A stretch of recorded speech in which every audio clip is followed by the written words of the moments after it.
title of our preaching for tonight is From the Cross to the Crown. Amen. Galing sa cross, papunta doon sa crown.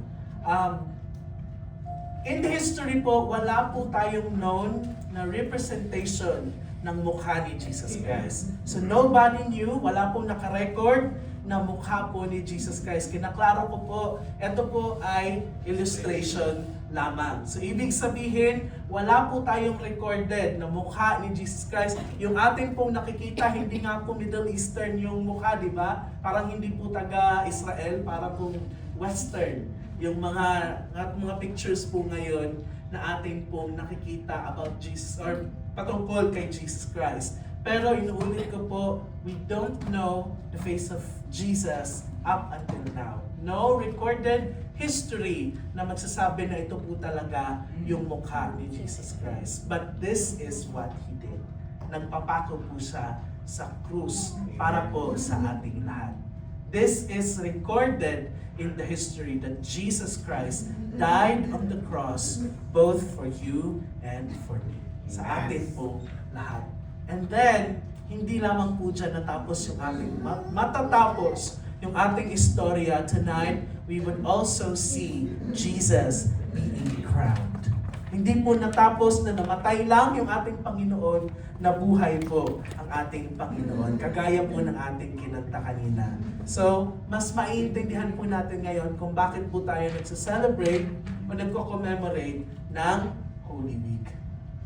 So, Sabado po ngayon, kagaya ng sinabi ko, this is not just an ordinary Saturday, but this is the Saturday where we celebrate the Holy Week. The week that changed everything. Bakit po change everything? Because without this week, kung hindi po nangyari ito, more than 2,000 years ago, you and I would not experience the salvation of God. Amen. Wala po ni isa sa atin ang maliligtas kung hindi po nangyari itong panahon na ito more than 2,000 years ago. This week, ito pong week na to, maiintindihan po natin that the pain of Jesus Christ being on the cross met purpose. Meron pong purpose yung pain niya sa cross, where suffering revealed salvation. And where what looked like defeat, para pong defeated ang ating Panginoon nung pinako po siya sa cross, became the greatest victory in the history of Christianity. Amen. Ito po yung ating pag-aaralan tonight. So tonight, the message is not information, not just information, but an invitation for all of us. We will be commemorating on what Jesus has done for all of us. And meron po tayong 5 things na matututunan tonight in our preaching. So, diretso na po tayo. Walang mahabang introduction. Punta po tayo sa ating verse. Isaiah chapter 53, verses 3 through 7. So, magsisimula tayo sa verse 3 until 7. And it says, He was despised and rejected by mankind, a man of suffering, and familiar with pain, like one from whom people hide their faces. He was despised, and we held him in low esteem. This was the prophecy many years ago, bago po pinanganak si Jesus Christ. Pinopesiya sa book of Isaiah ang mangyayari sa Savior po natin. He, being Jesus, was despised, rejected, man of suffering, familiar with pain, like one from whom people hide their faces. He was despised and we held him in low esteem. Surely he took up our pain, bore our suffering, yet we considered him punished by God, stricken by him, and afflicted. But he was pierced for our transgressions. He was crushed for our iniquities. The punishment that brought us peace was on him, and by his wounds we are healed. Amen. We all, like sheep, have gone astray. Each of us has turned to our own way, and the Lord has laid on him the iniquity of us all. He was oppressed and afflicted, yet he did not open his mouth. He was led like a lamb to the slaughter, and as sheep before its shearers is silent, so he did not open his mouth. This was the prophecy for Jesus Christ. Kung tayo po yung Savior, example lamang po, pinopesiya na ito po yung mangyayari sa atin. Lahat-lahat, bubugin, kukutsain, pakapakan, i-oppress, afflicted. Alam po natin na ito yung mangyayari in the future. Would you accept the role as a Savior? Kung tayo po yung binigyan ng chance na ito, would we accept the role of the Messiah? And ito po yung role na ibinigay ng Diyos Ama sa Diyos Anak. And mangyayari pa lamang po. So ibig sabihin, Jesus already knew what He would go through kung Kanya pong i-accept ang pagiging Messiah. But still, He said yes. He took up our cross for you and for me. Alam ng Diyos kung paano siya mahihirapan. Alam ni Jesus Christ kung gaano kasakit at kahirap yung kanyang pagdadaanan. But still, He said yes because He was thinking of you and me.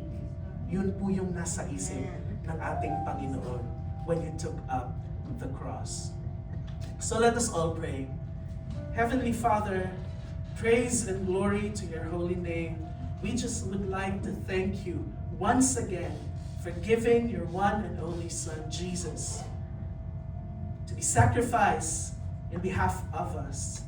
Father, we thank you for your goodness and your great love for all of us. And we just want to give you praise for all the things that you have done. Father, tonight we pray that you would stir in us the passion for your word in our hearts, that all of us will be transformed by your words, and all of us would live in accordance to your words as we listen to your revelation tonight. Give us wisdom, Lord God, and most of all, help us to understand and know you more through your words. Glory, honor belong to you and you alone. In Jesus' name we pray. Amen. Praise God. Medyo malungkot po ba? Semana Santa daw kasi kaya kailangan daw palungkotin yung mga nakikinig. Pero hindi po ganyan. Huwag po kayong mag-alala, malungkot po talaga sa simula, but in the end, we would have the victory. Amen? Praise God. So hindi po kayo pinapakonsensya, totoo po to na nangyayari. Sinakripisyo ng ating Panginoong Yesus ang kanyang buhay para sa iyo at para sa akin. Praise God. First lesson po natin, na tumalon, the pain He endured. Yung sakit na kanyang tiniis para sa ating lahat. He was called the suffering Savior. Tagapagligtas, but He suffered.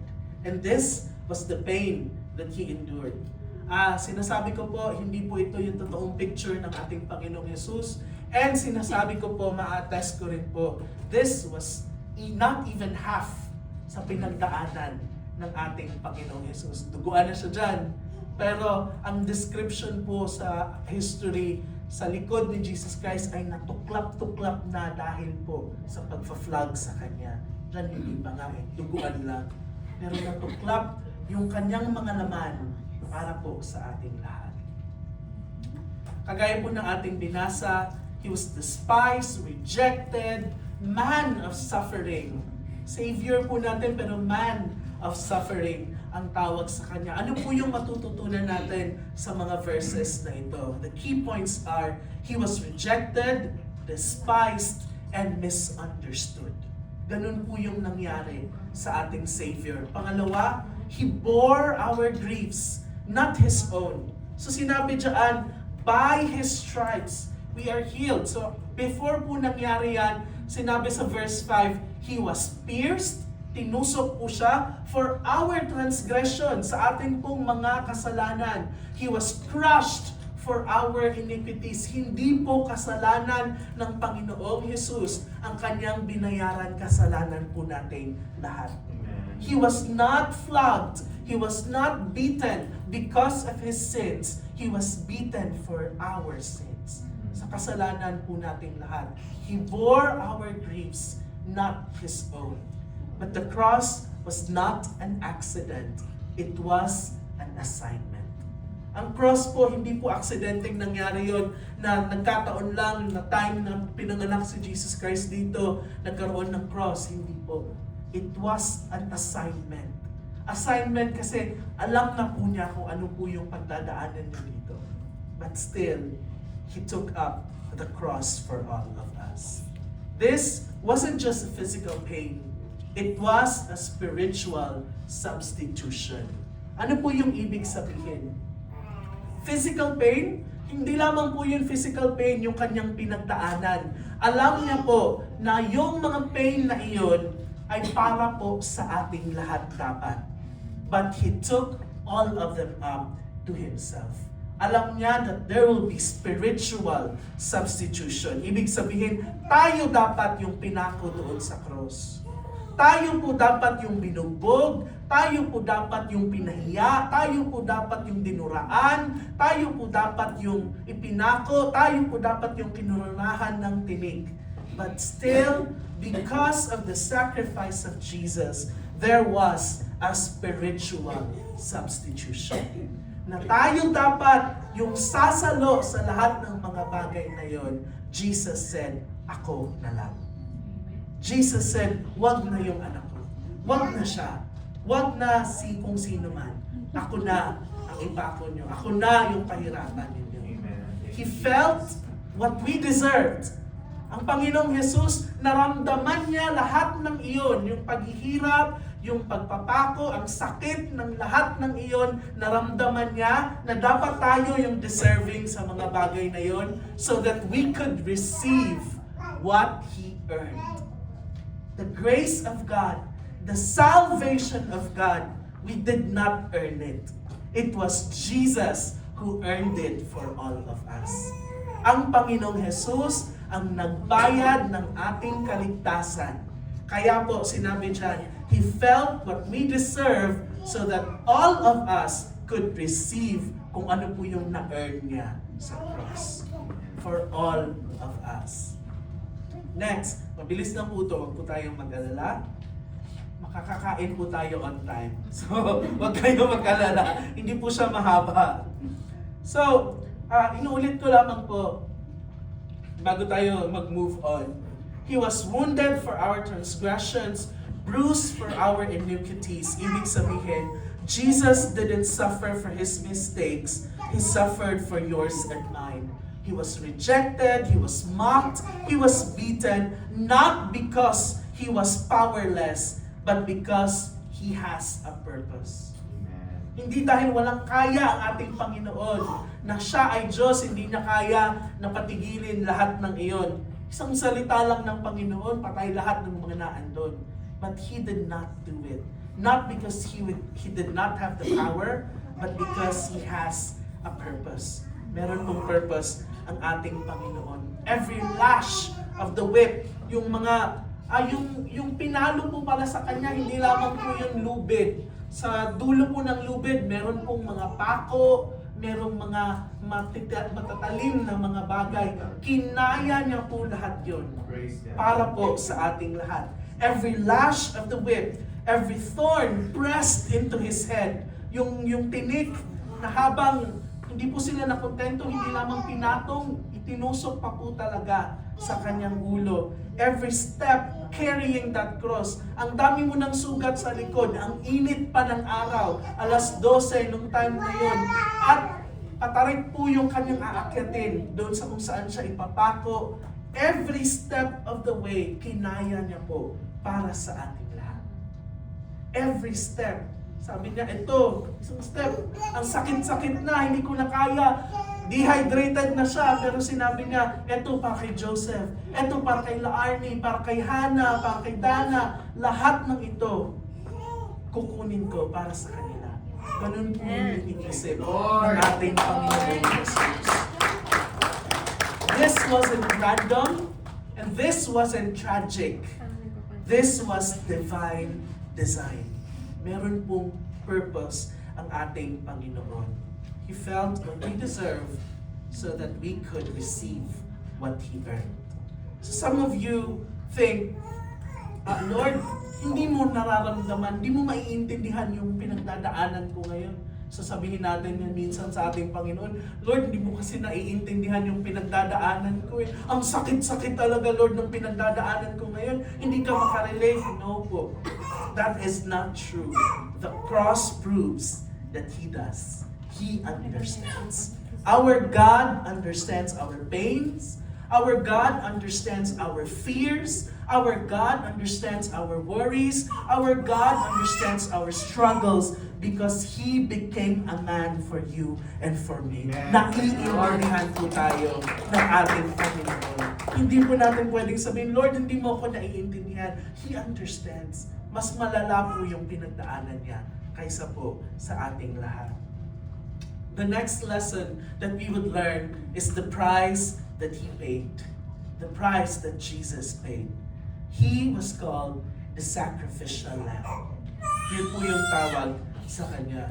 So mag-move on po tayo from Isaiah. We go to Luke chapter 23, verses 33 and 34. And it says, when they came to the place called the skull, or Golgotha, they crucified Him there, along with the criminals, one on His right and the other on His left. Jesus said, Father, forgive them, for they do not know what they are doing. And they divided up His clothes by casting lots. The Bible says, they crucified Him there.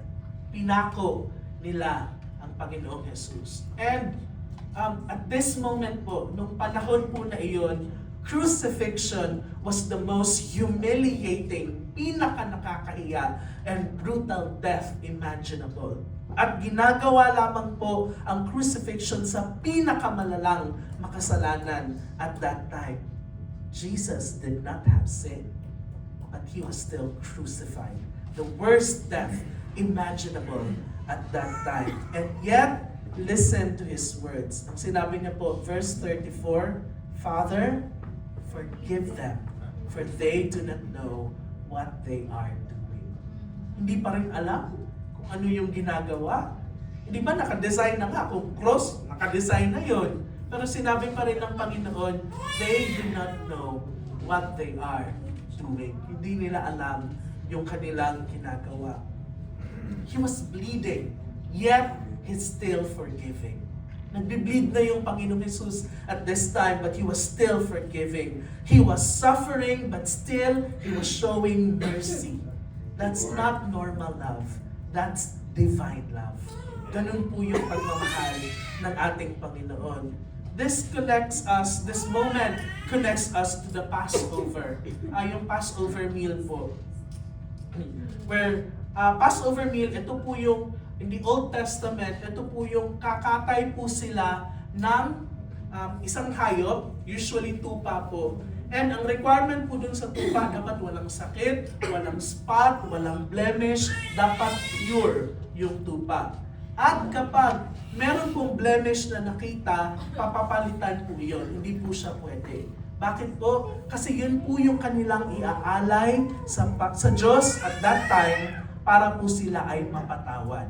So every year, nagkakaroon po sila ng gathering. Tapos po, etong hayop na ito nakakatayin, yun yung magdadala ng lahat ng kanilang kasalanan.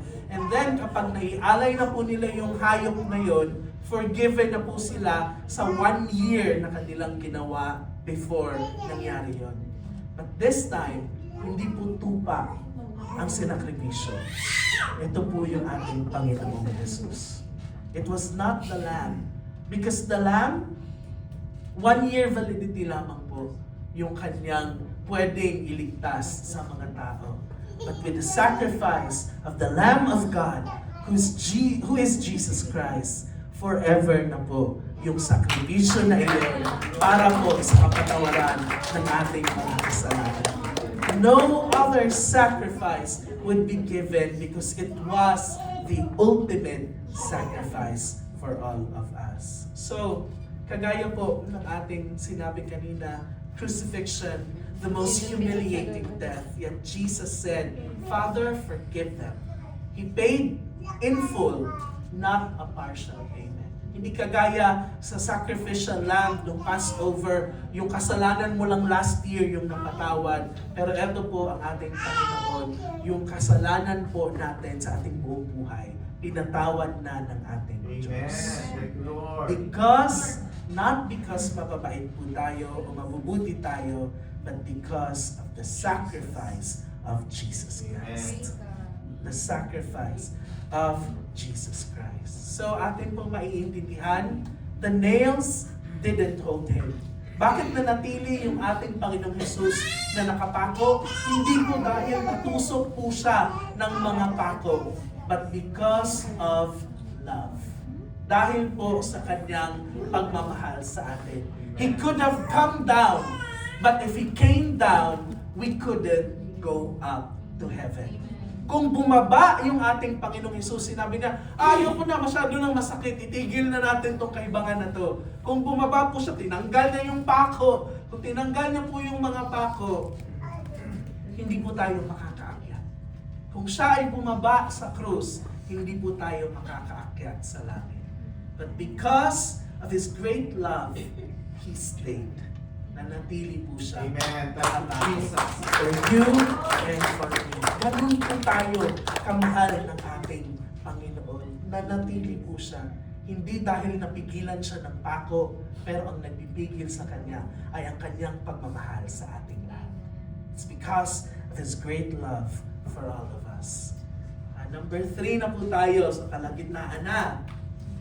The cry He declared. This is the lesson 3, the cry that He declared, the victory statement. So, arrive na po tayo ngayon sa powerful statement na could be the most powerful statements na meron doon sa Biblia. On John 19:30, when He had received the drink, Jesus said, "It is finished."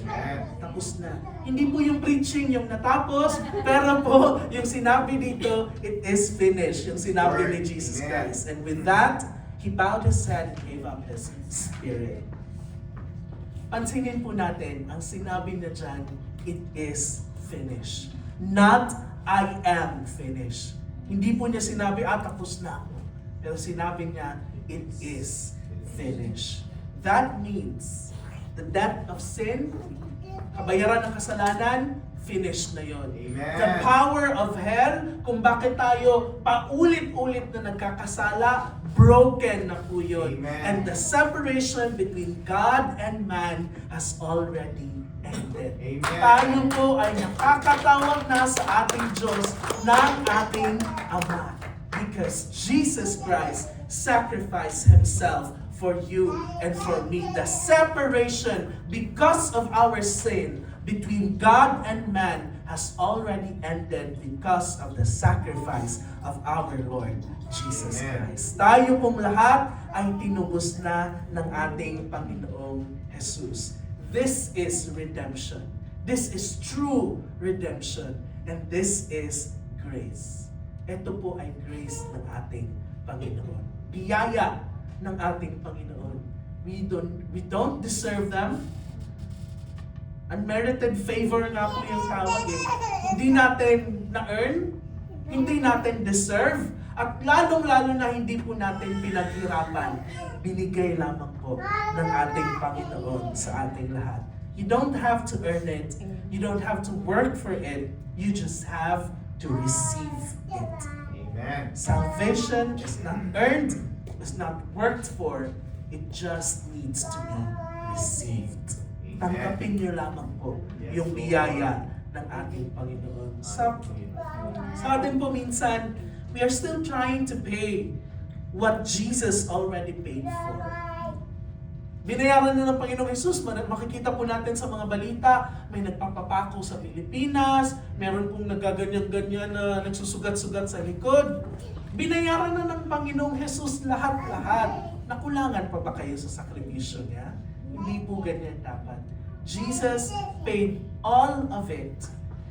Iniis ang lahat ng sakit so that all of us would be free. Tayo pong lahat ay hindi na kailangan magbayad. So stop carrying what He already canceled. Amen. Kinansel na ng Panginoon yung kasalanan.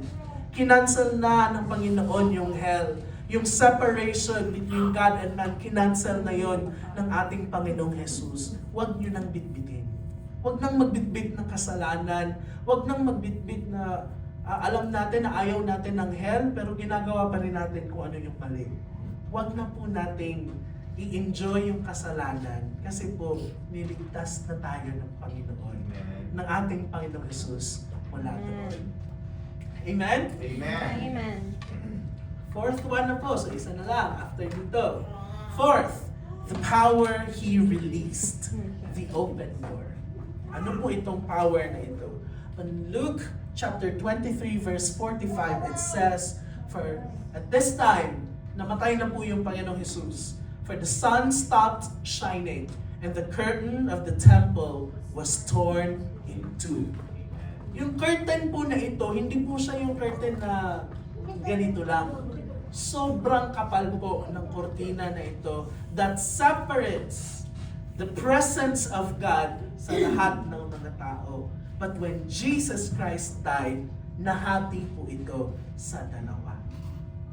Miracle coming from God. Kasi napakakapal na kortina, wala nang po nangyari, niyanig lang tapos nahati sa dalawa itong kortina na ito.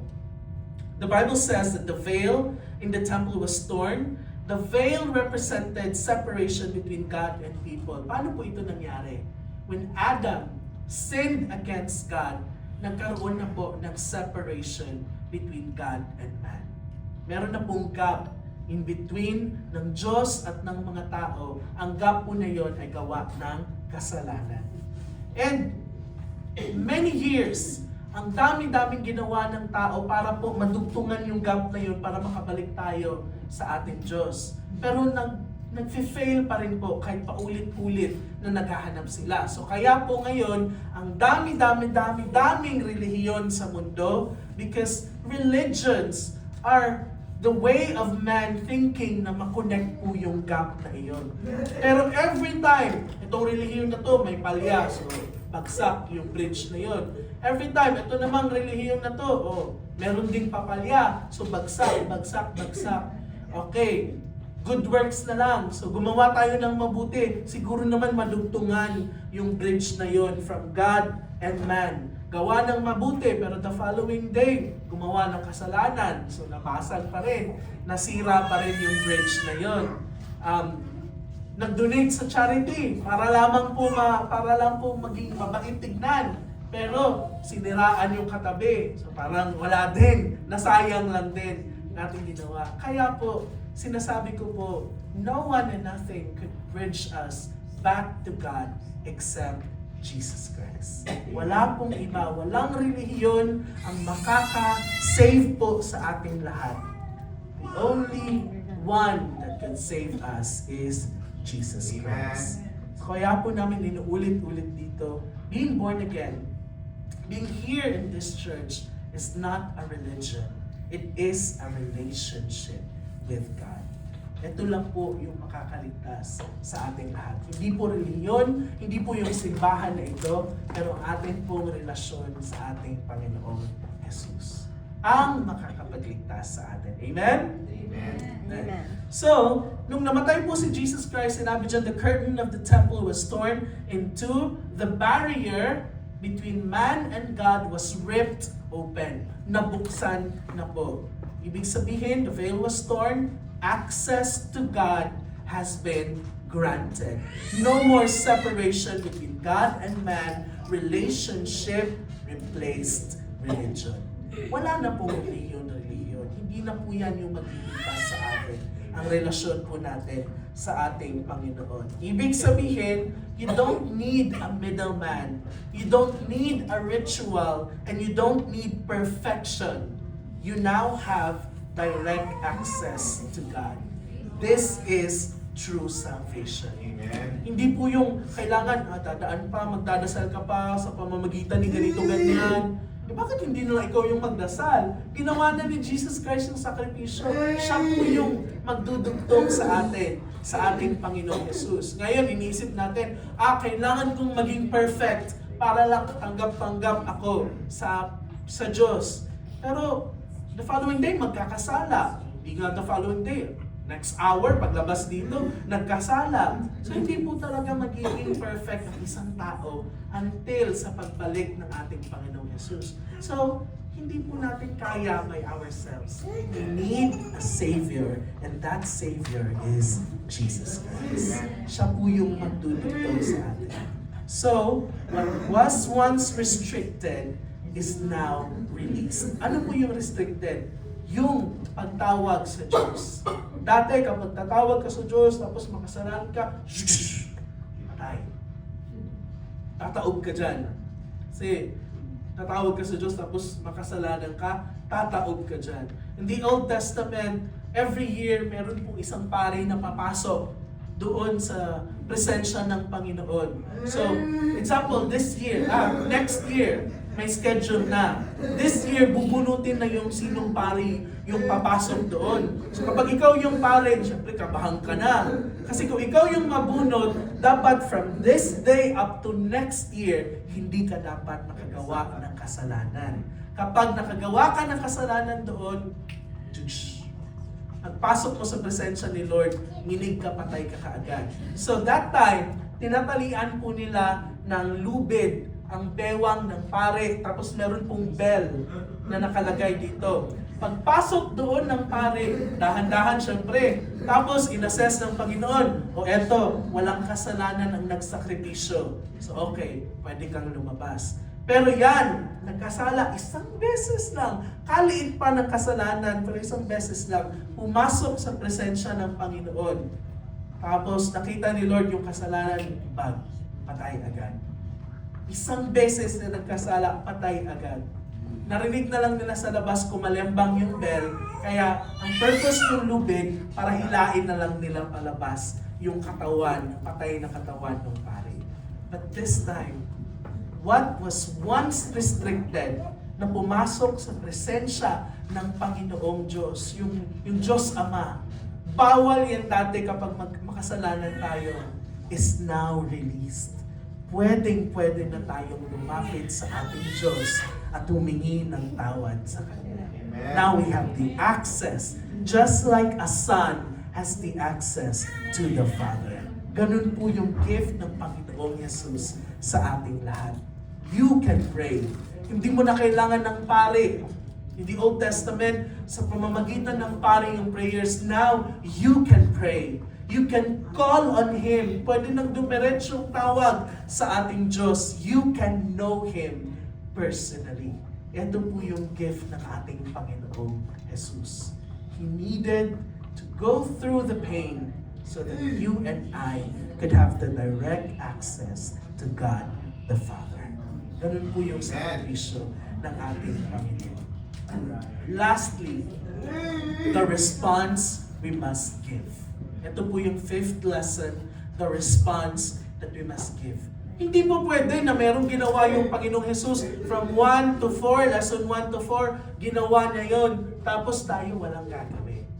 The response that you and I must give, the call to the cross. You can't just hear about the cross. Hindi po pwede na, okay, narinig mo may cross, may sacrifice si Jesus Christ dyan, okay na yun. Hindi po pwede na dyan lang natatapos. You must respond to it. Dapat po meron tayong gagawin.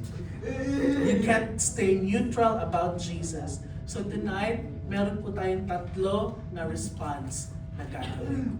First one, repent. Turn away from sin. Not halfway, but fully turn away from sin. Hindi mo pwede na repentance ang tatawagin mo. Okay, Lord, nagre-repent na po ako.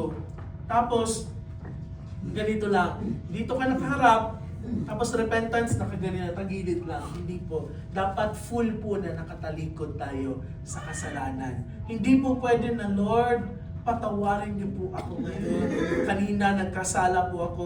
Last week nagkasala po ako. At Lord, hinihingi ko na rin po ng kapatawaran yung kasalanan ko na gagawin tomorrow. Hindi po pwedeng ganyan. Repentance is fully turning away from sin. Hindi po pwede, Lord, patawarin mo ko, Lord. Nagnakaw po ako kanina. Tapos Lord, may plano pa akong nakawin tomorrow, pero hingi ko na lang din po ng patawad. Lord, siniraan ko po yung aking kapatid kahapon. Pero Lord, parang may gathering kami tomorrow, baka may bagong chismis, so sisiraan ko na naman the following day. Hindi po pwede ganyan. Repentance is turning away from sin, fully turning away from sin. Pero imposible naman po yun, di ba? Parang nagkakasala at nagkaka-fail pa rin tayo. Fully turning away from sin. Sometimes, kasi masyado nating pinipressure din yung ating sarili. Lord, nagkasala ako, so disqualified na naman ako. Hindi po ganyan ang Panginoon. Repentance means that you need to turn away fully from your sin. But if you fail, go back to God. Go back to God. Bumalik po tayo sa ating Panginoon. Kung nagkasala man, kung pumalya man, kung nadapa man, hindi po ibig sabihin sasarado na ng ating Diyos ang pinto papuntang langit. Pero God is gracious and merciful. He always opens His door. All we need to do is to repent. Go back to Him. Lord, pumalya na naman po ako, Lord God. Tulungan mo ako na patuloy na tumalikod sa kasalanan.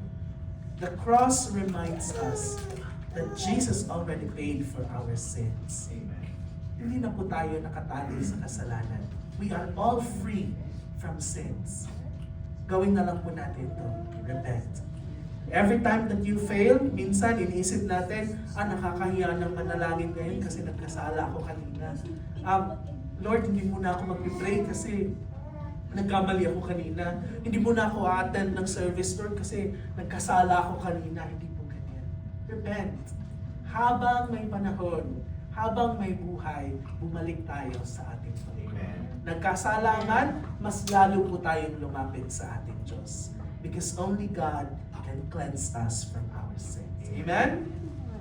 Praise God. Yung second po natin na response, surrender. Stop trying to control everything. Let God lead. Surrender. Ibig po sabihin nito, may mga plano ka sa buhay, good. Maganda po na may plano tayo sa buhay, but make sure that it is in line with the plan of God.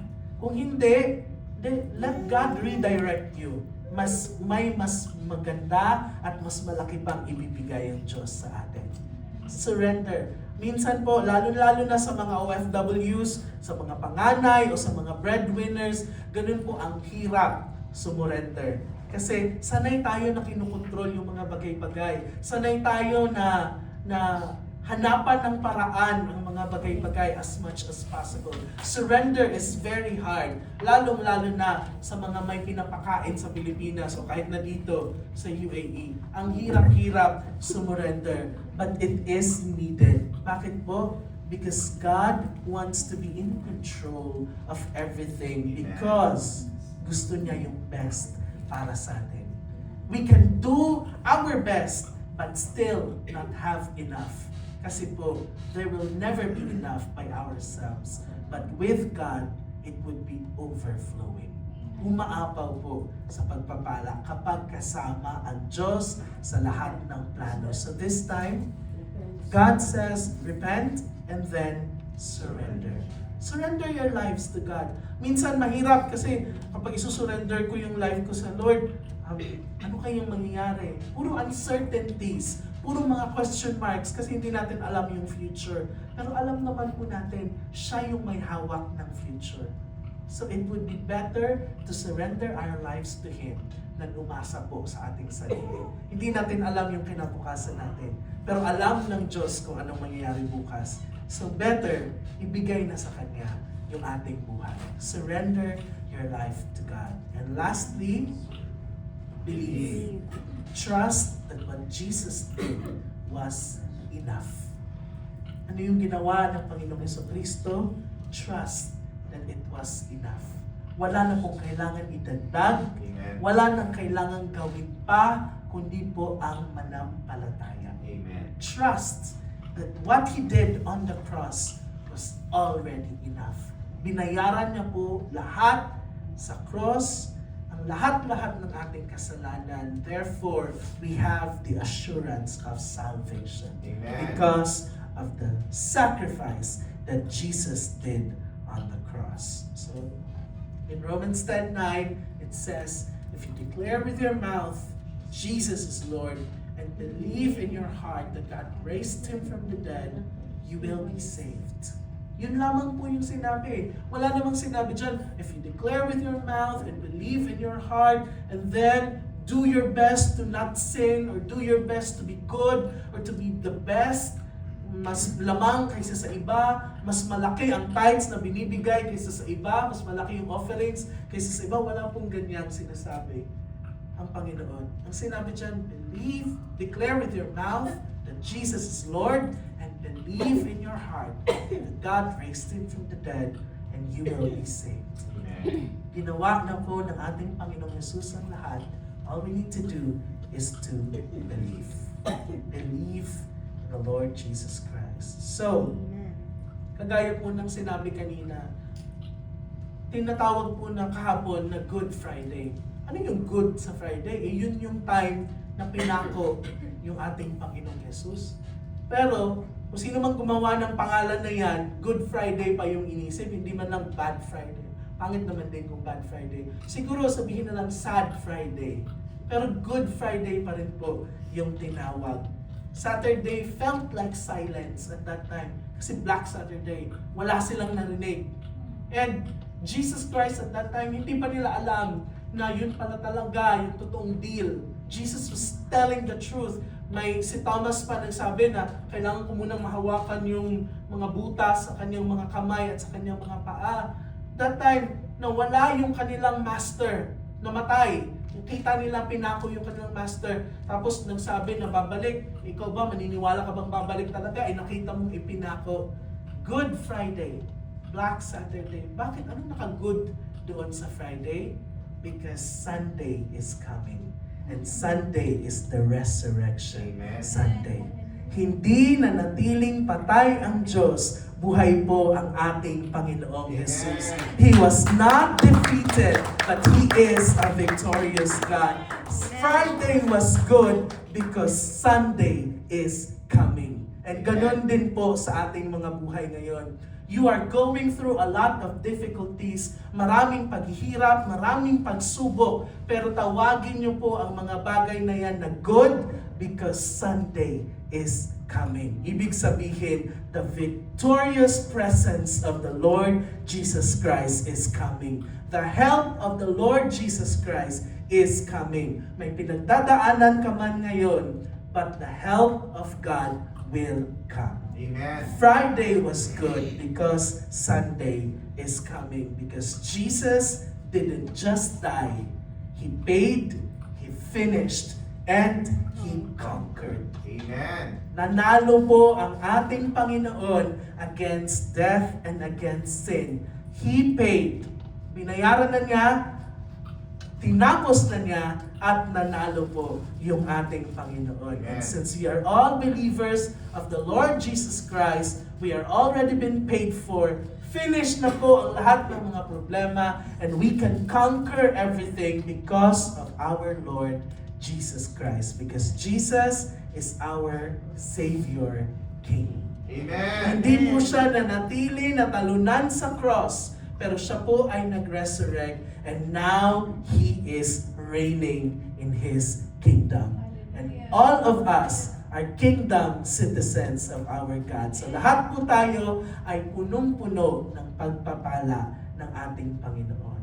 Gloomy man ngayon, marami mang pagsubok ngayon, but rest assured that our victorious God, na kaya nga niyang talunin yung death, how much more itong ating mga maliliit na problema lamang. Amen? Amen. Amen. So tonight, we are reminded that Jesus needed to go through everything na kanyang mga pasakit na kinaya yung mga pains na kanyang pinagdaanan, the crucifixion, because of His great love for all of us. And because of the sacrifice of Jesus Christ, we can now say, we are saved. Amen. Tayo pong lahat ay ligtas. And when Jesus Christ would return, tayo pong lahat ay kasama niya na babalik sa presensya ng Diyos Ama. Excited na po ba ang lahat? Amen. Praise God. So, yun na po yung ating istorya ngayon. We are victorious because our God is victorious. Let us all stand.